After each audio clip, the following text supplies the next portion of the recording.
দর্শক, ভোটের সার্বিক পর্যবেক্ষণ জানবো এই নির্বাচনের পর্যবেক্ষক ডক্টর আতাউর রহমান বিশ্বাসের কাছ থেকে।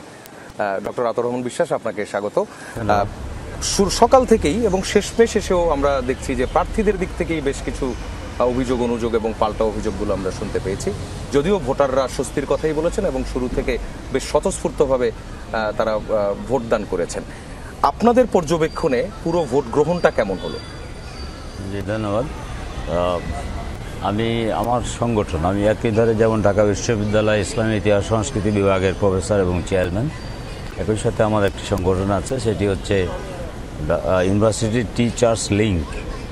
পাবলিক বিশ্ববিদ্যালয় এবং প্রাইভেট বিশ্ববিদ্যালয় মিলিয়ে প্রায় 1600 শিক্ষকের এই অর্গানাইজেশন। 8টি কেন্দ্রে আমার 8 জন শিক্ষক, সকলে ঢাকা বিশ্ববিদ্যালয়ের শিক্ষক, ওনারা পর্যবেক্ষণ করছেন। আমি নিজে প্রত্যেকটি সেন্টারে গিয়েছি, একটা পর্যন্ত পর্যবেক্ষণ করে এসে এখানে আমরা একটা প্রেস ব্রিফিং করেছিলাম। এর পরবর্তী সময়ে এইমাত্র আমি ঢাকা বিশ্ববিদ্যালয়ের মাননীয় ভাইস চ্যান্সেলর, নির্বাচন কমিশনার এবং অন্যান্য যারা ছিলেন তাদের সাথে আমরা কথা বলে আসলাম এবং শেষ মুহূর্তে সিনেট ভবনের ভোটদান পদ্ধতি এখন কী পর্যায়ে আছে সেটি দেখে আসলাম।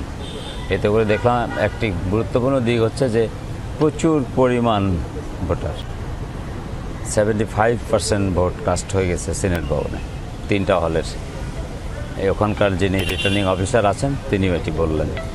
অনুরূপভাবে হয়তো এরকম বাকি 7টি সেন্টারে হয়েছে, কম বেশি হইতে পারে এবং এখনও ভোটদানের জন্য একটা বড় অংশ ভোটদানের অপেক্ষায় আছে ছাত্রীরা তাদের নিজ নিজ সেন্টারে।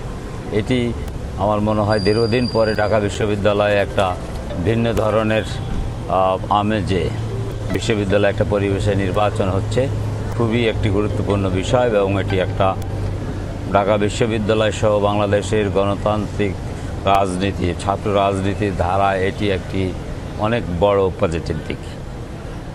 স্যার, হচ্ছে যেই অভিযোগ অনুযোগগুলোর কথা বলছেন, একটি জায়গাতে আমরা অভিযোগ দেখেছি, যে অভিযোগ পাল্টা অভিযোগ একটা দেখেছি, 2-একজনকে কেন্দ্র থেকে বের করে দেওয়া হচ্ছে, কেউ ভিন্নভাবে প্রবেশ করার চেষ্টা করছে, এগুলো 2-একটি আমাদের নজরে এসছে এবং ইতিমধ্যে আমরা দেখলাম নির্বাচন কমিশনে একটা দলের পক্ষ থেকে 2 জন লিখিত আকারে এটি দিয়ে আসলেন, এটা আমরা দেখেছি।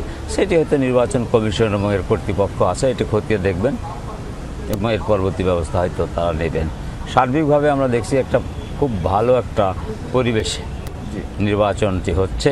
এটি অনেক দিন পরের নির্বাচন এবং শিক্ষার্থীদের মধ্যে ভোটদানের যে উৎসাহ, এটি আমার কাছে মনে হয়েছে খুবই আশাব্যঞ্জক। এই যে 75%-এর কথা আপনি বলছিলেন, অর্থাৎ ওইখানকার নির্বাচন কমিশন যিনি রিটার্নিং অফিসার আছে ওনার ভাষ্য, হয়তো এটা কম বেশি হতে পারে। এভারেজে আমরা যে ভোটের কাস্টিং এখন পর্যন্ত যেটা দেখছি, যে অর্থাৎ কেন্দ্র ওয়াইজ যে কাস্টিংগুলো দেখছি 70 to 75%, এই যে বেশি ভোটারের ভোট দেয়া, এটা কি আসন্ন যে জাতীয় সংসদ নির্বাচন, সেই নির্বাচনের আগে কোনো বার্তা দিচ্ছে কিনা? মনে হয় না, ওই দিকটা আমি এখানে অত বিবেচনা করছি না।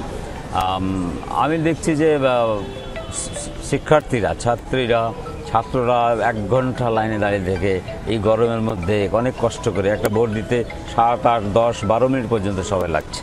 তো 1 ঘন্টা 12 মিনিট বা 1 ঘন্টা 15 মিনিট দিয়ে এত গরমের মধ্যে কষ্ট করে ভোট দান, নিশ্চয়ই তাদের মধ্যে এক ধরনের মানসিক চেতনা তৈরি হয়েছে যে আমরা বিশ্ববিদ্যালয় পর্যায়ে প্রথম ভোটদান করছি, অথবা এই ভোটদানটি ঢাকা বিশ্ববিদ্যালয় ডাকসুনির হলে সারা দেশে তার একটি গণতান্ত্রিক পদ্ধতি, নির্বাচন পদ্ধতির একটা প্রভাব পড়বে।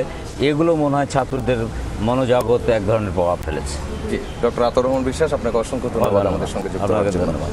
দর্শক, আমরা কথা বলছিলাম ডাকসু নির্বাচনের পর্যবেক্ষক ডক্টর আতাউর রহমান বিশ্বাসের সঙ্গে।